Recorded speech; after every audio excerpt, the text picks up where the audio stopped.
Ուրեմն այս նիստին նորից բերել են ինչ-որ օրինագիծ, որը ուղղակի խայտառակություն է, խաբում են ձեզ երևանցիներին և ընդհանուր առմամբ Հայաստանի Հանրապետության բնակիչներին, որ ուզում են իբրև թե բարեփոխում անել, արտոնություններ տրամադրել, ովքեր գեներացնում են, արտադրում են աղբ այդ մարդկանց համար։ Ուրեմն տեսեք, ամբողջ գաղափարը աղբի հետ կապված, դա պետք է տրամաբանության մեջ լինի, որ աղբի արտադրություն առկա է Երևան քաղաքում։ Հսկայածավալ աղբ է արտադրվում, հետևաբար այդ աղբը պետք է մշակվի, պետք է այդտեղից սկսեին աղբահանության խնդիրը լուծել, այլ ոչ թե բարձրացնեին աղբահանության վարձը, այն էլ անտրամաբանական ձևաչափով հաշվարկելով քառակուսի մետրը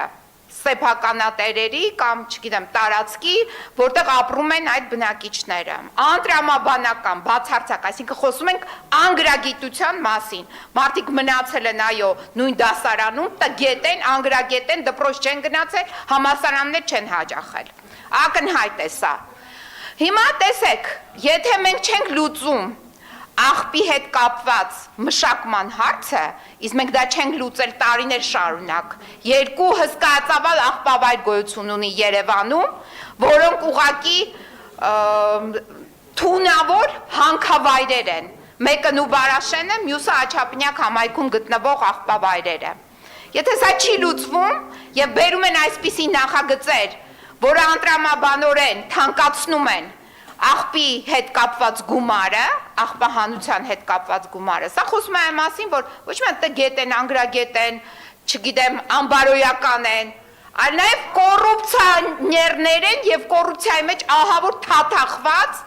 գաստրոլորներ են, որ 7 տարի է պտտվում են Հայաստանի Հանրապետությունով եւ Արցախով, հանձնեցին Արցախը, հիմա եկել են Երևան քաղաքն են ապահանում, ձեր եք կտրիել Տիկին Փոստանջան, Տիկին Փոստանջան,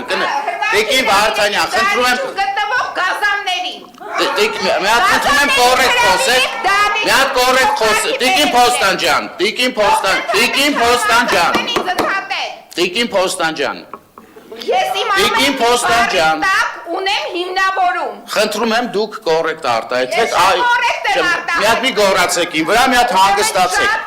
Խնդրում եմ տեղից չարձագանքել, շարունակեք։ Դահլիճի կարգավորում։ Կոռեկտ խոսեք ու առանց վիրավորանքների, այլապես հակառակ պատասխանը կստանաք, ես նայ ձեր համար եմ ասում։ Շարունակեք ձեր, դե ուրեմն շարունակեք ձեր ելույթը առանց վիրավորանքների, շարունակեք։ Դուք եք տոնը իջացրեք։ Որ դուք լսեք տոնս իմ շատ ցածր է, միջև դուք չեք Ես լսում։ շատ լսում եմ։ Դե շարունակեք ձեր։ Հա, դե հիմա ժամանակը հետ կվերականգնեք։ Ուրեմն տեսեք, այս մարդիկ իրենց գաստրոլներով հանձնեցին Արցախը, հայաթափեցին Արցախը, հիմա այս գաստրոլորները ուղղակի մտել են, որովհետև անպատժելի են մնացել միջև հիմա։ Այդ որ գոռում էր, բղավում էր այս գաստրոլորներից մեկը իրենց որպես ворց հրճակած, որ ասում էր վնգստում են, չգիտեմ ինչ են անում, հիմա եկել են ստեղ են վնգստում, ասեցի ձենդ կտրի, ասեցի ձենդ կտրի, ուրեմն այս գաստրոլորները եկել են մտել են երևանցիների գրպանը տարբեր միջոցներով, գույքահարկի բարձրացում, հանրային տրանսպորտի գումարի բարձրացում, աղբահանության բարձրացում, այսինքն սրանք ուղղակի այդ կոռուպցիա, թալան եւ այլն իրականացնում են բացահայտ կերպով, բայց չեն մնում պատժված, այսինքն պատիժը նրանց չի հասնում, բայց հասնելու է։ Ուրեմն դուք այդ ձեր թայֆեքի մեջ ունեք երկու տիկին, մեկը ղեկավարում է արդարադատության նախարարությունը, Սրբույ է անունը, հաջորդն էլ քրեակատարողական ծառայություն է ղեկավարում, անունը Ծովինար է, ուրեմն տիկիններ երկու, պատրաստեք այդ բանտերը, խցերը պատրաստեք, որովհետև շուտով այստեղի այս մասսան, որ բերել է այս թալանն է կազմակերպում, տեղափոխվելու են այդտեղ։ Դուք ասեք չէ, ասես այո,